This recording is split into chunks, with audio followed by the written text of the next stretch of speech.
factors that led to commercialization of agriculture in India. So now we will see that what was the factors that led to commercializations in India. So first factors, if we will see the colonial subjugation.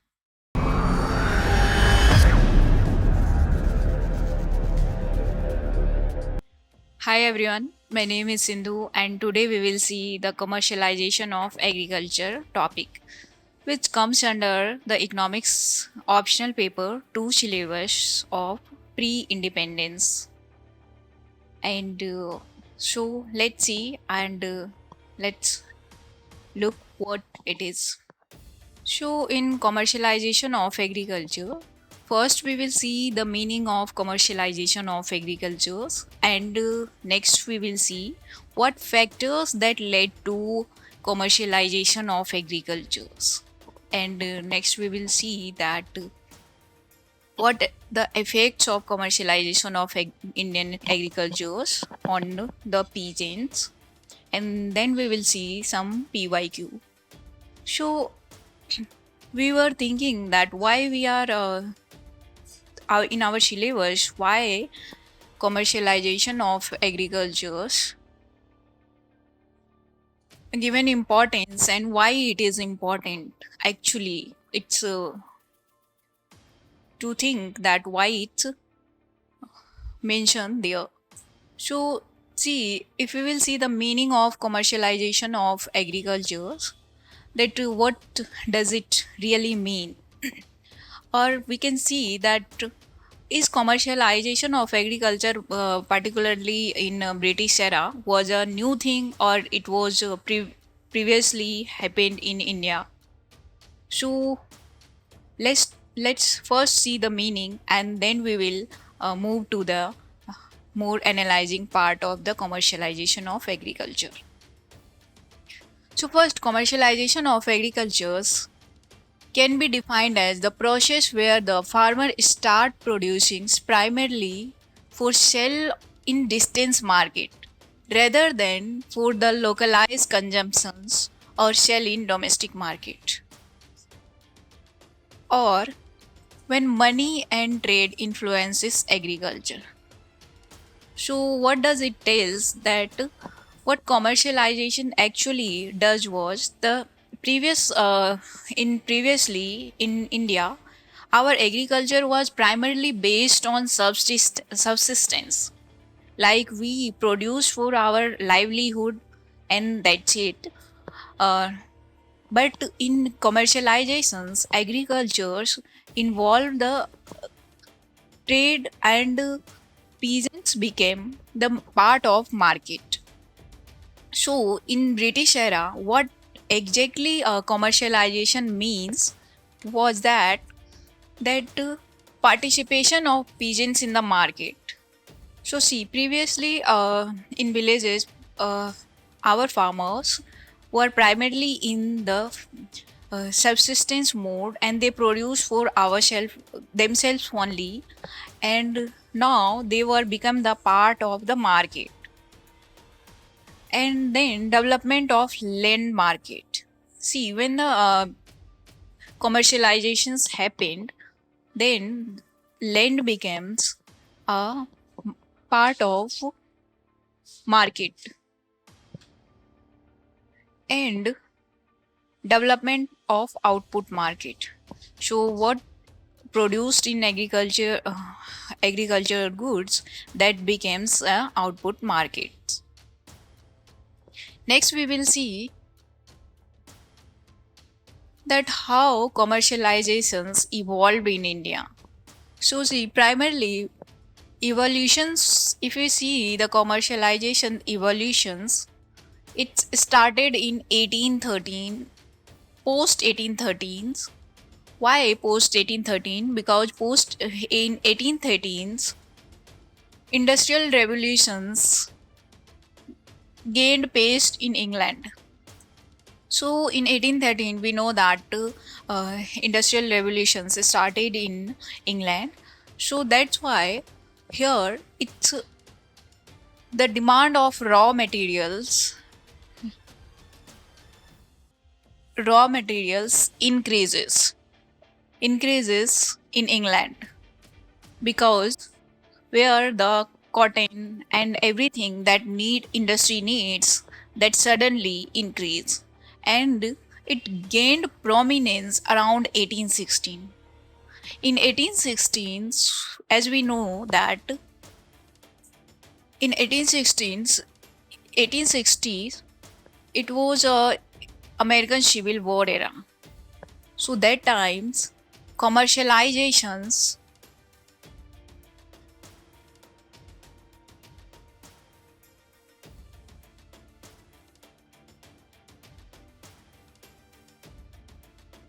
became prominent after that. Why does it happen? Because the produce British American produce cotton for Britishers, but that time that has happened that supply of cotton from America stopped due to civil wars. That's why, and it's largely started with the indigo and opium farmers, and next commercializations crop becomes cotton, wheat, sugarcane, tobacco, oilseed, these things. In that evolution process, see, commercialization was not a new thing in India. Commercializations in agriculture were previously also. But what here happened was the cash transactions becomes basis of exchange and largely replaced the barter systems, thereby disturbing the traditional self-sufficient village economy. So what has happened when the commercializations gained pace in India, that time cash transactions became prominent, and what we have since the ages was the barter systems in our villages and the self sufficiency that got disturbed. Why it has happened? Because see, to produce one kind of crop, we need we need to buy other foods that we need in daily basis. So that's why it's a self sufficiency of an individual farmer and a village got disturbed. Next, we will see that the factors that led to commercialization of agriculture in India. So now we will see that what was the factors that led to commercializations in India. So first factors, if we will see the colonial subjugation. So what it tells us that British government liberalized the tariff policy, abolished or reduced export duty on many commodities. Cultivations in India of many commercial crops, cotton, jute, tea, tobacco was introduced and expanded meet the demand of British. Introduction of land system like Tinkatia system. As we know that Britishers they introduced Tinkatia systems for the farmers where they have to it's the 3 by 20, like they have to produce uh, on their land indigo, so that's the led to our our self-sufficient villages and our self-subsistence agriculture into the commercialization. Next, the role of land revenue systems. So, what is the role of land revenue system that introduced by the Britishers uh, gave the push to the commercializations? First was when permanent land settlements was introduced that led to the free exchange. Land became the free exchangeable commodity due to because when the in permanent settlement when the zamindars got the right on the jameen. So that times it becomes freely exchangeable commodity. So greater land rate and higher incentives to grow more monetary profitable cash crop. So when farmers grow a cash crop, they got more money. That's why they move from subsistence like food crop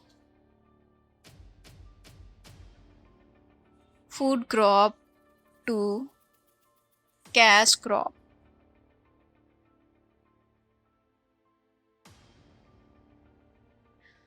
World demand for food and raw material immensely stimulated by the industrialization in Europe. See, when in Europe industrializations began, that times all the focus were got on the industrial process, and then they need food. They need to buy crop, food crop from other colonies, other places. That's why it's boosts the demand for raw materials and food in the England. Now, in this case, India was reduced to supplier of raw material and food grain and importer of British manufacturing goods. So, in this era, what Britishers have done that they they import their they import their manufactured good in India and they export our raw material to the England. Okay. Better means of communication. See, till the times of communication in telegraph and transportation, railway, steamships opening up the Suez Canal in 1969 made long distance trade agricultural products feasible. So when in 1916 Suez canals get opened, so its trade became Europe and the eastern part became very easier, and the long distance trade and the agriculture products become the feasible thing to exchange between the countries.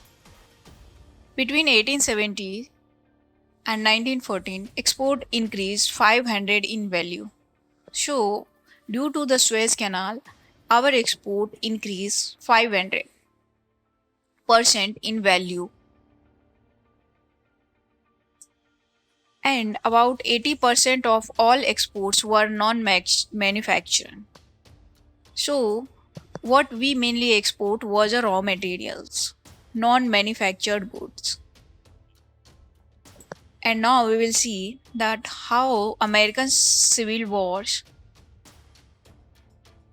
also pushed the Indian commercialization of agriculture.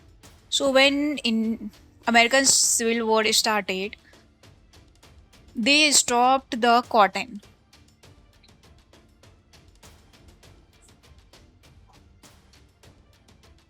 Cotton stopped from America. That's why Britishers need more cotton. And in India, Britishers see the opportunity to grow cottons, and the best suitable part was the uh, Deccan area. And that's why in Deccan area, in around 1816, cotton productions got a boom.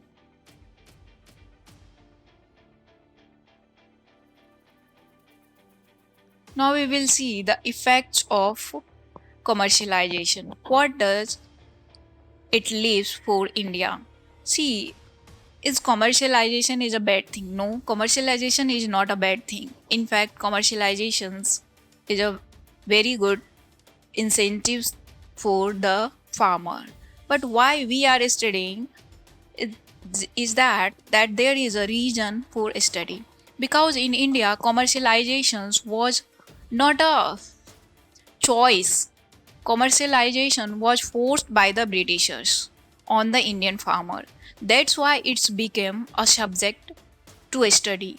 Because if we choose, then it's fine. We know that how to save everything in a sustained manner. But Britishers, they were not care about our need because commercialization in India does not happen to feed the Indian industry. It just happened to feed the Britishers' industrial revolutions. What happening in Europe that need the raw materials, and Britishers need more and more raw material like cotton, jute. So they export all these materials from India to the England. That's why we are reading commercializations, because commercialization was not our choice. It was coerced on us. That's why it's important to know what it gave the India an effect. So growing cash crops, their localization, maximum profit crops like cotton, jute, oilseed, sugarcane, tobacco, etc. All these crops are the cash crop.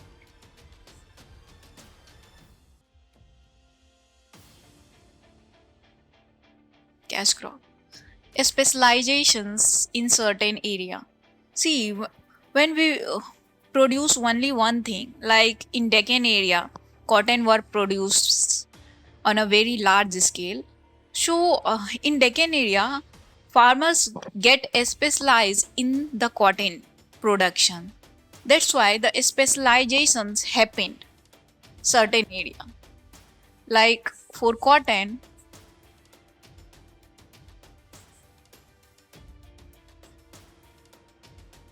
Deccan area became the famous spot and widening market for the Indian agricultural crop. So see, previously when we were in self-sustenance agriculture, that time market for Indian produce were very limited. It's limited in our locality, localized village and village heart only. But by the commercializations, the Indian markets were widened very. It's became it's railway also transportations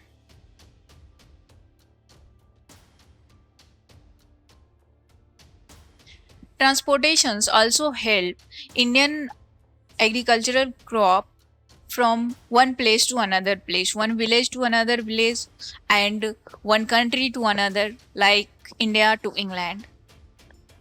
So that's why the demand for these crops were enhanced,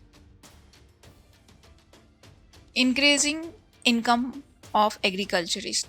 See, whoever who hold the lots of lands, they got very good incentives because in cash crop,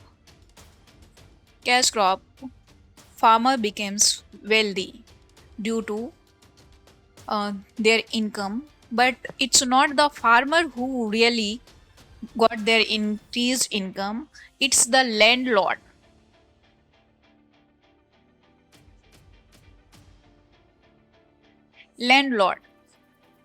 because the landlord were the owner of the land and they got wealthy, but farmer were in the same mode and farmer situation got more worst because farmer need, see, ag- commercializations need capital investment. It's need capital investment.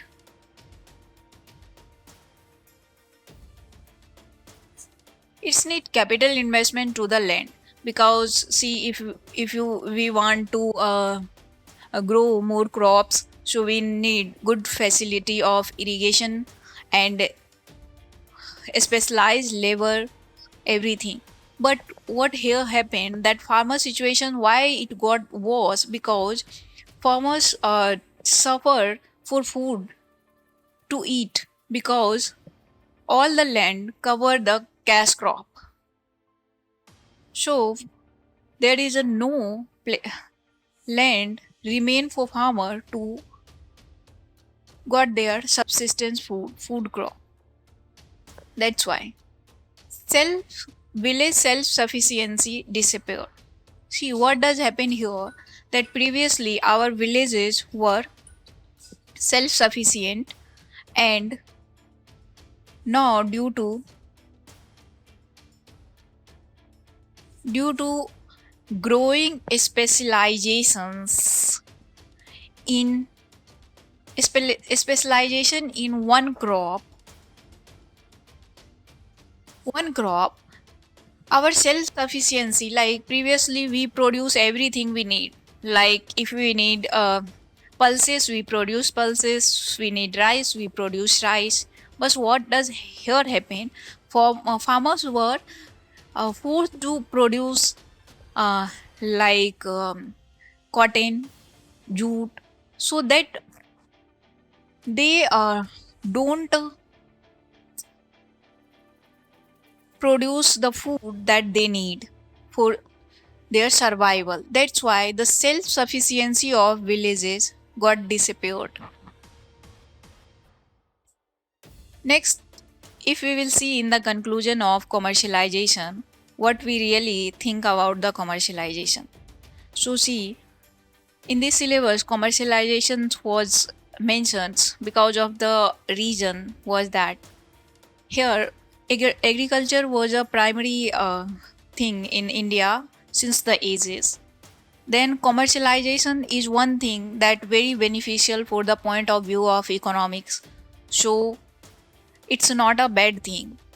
So here, why here we are thinking about it, because it make worse the life of the peasants, small farmers who has less land. They were very their situations become worse. That's why it's important to know us what the effect that commercialization of agriculture left on us. In conclusion, if we will see that the transportations and communications have not been adequately developed in Indian villages as it should be.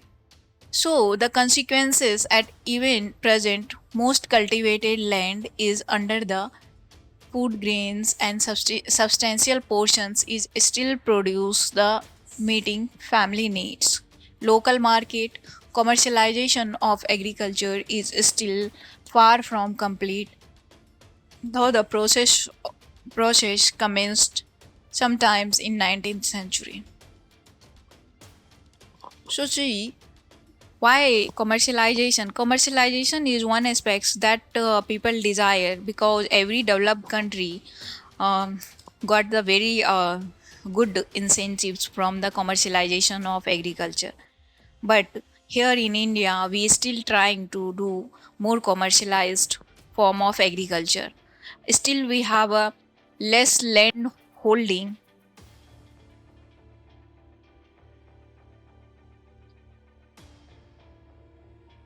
less land holding. That's also hamper our commercialization process. And family meeting needs and local markets. So see, commercializations need a lot of investment that still we are not able to make it.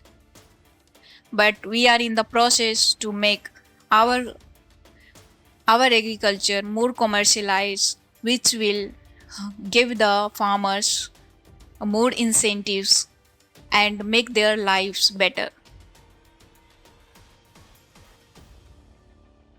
So we will see also the PYQ that comes in the economics paper 2 syllabus under the commercialization. See, examine the factors that facilitate commercializations of Indian agriculture during British rule.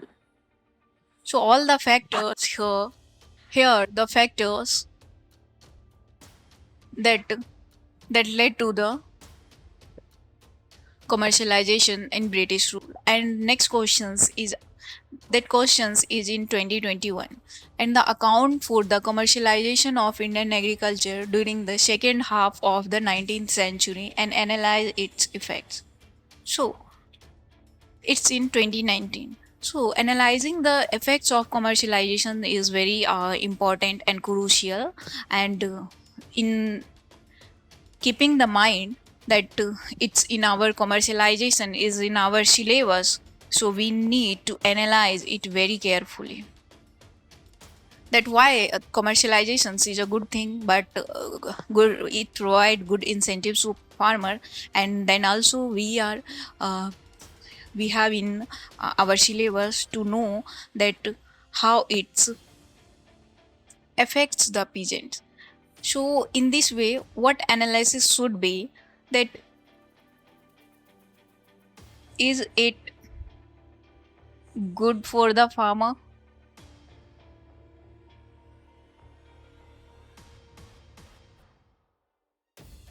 good for the farmer, or bad for the farmer,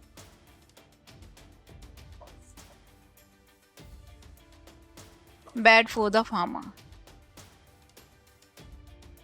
So that's the thing we need to know, that commercializations and analysis and their effects. So it's two main important thing, that what has happened in the Britishers era. Does it help our farmer to reap the benefits of the commercialization? So it's clearly no. We didn't get what we should, like commercializations didn't get the that incentives that farmer should. So that's why, and that's all. See, every topics that in our optional syllabus should be in your notes and in very details and very detailed manner, and in very comprehensive way. See, in any given words would be will be the questions for you in your syllabus. That's why you should go through one by one and every topic in detail, and your capacity should be to write at least 150 to 250 words on that particular word that mentioned in your syllabus phrases. That's why, see the importance of the PYQ, previous year questions, and the importance of the topic. And it's not that just complete a note and think that it's just a thing that we have to study. Just also analyze and think about that why the topic is in our syllabus. What does it mean? What the significance and relevant for the India and today. So why the examiner want us to know about the commercializations of Indian agriculture during the British rule? So there is something that we should keep in mind, that if we will study everything that in this manner, that thinking about that why this particular thing is in which has happened during the British rule in our syllabus, what the significance of this topic, then it will be become more easier for you, and more easier for you to write to 150 to 250 words in that questions, and any questions in any form you will able to write. Thank you.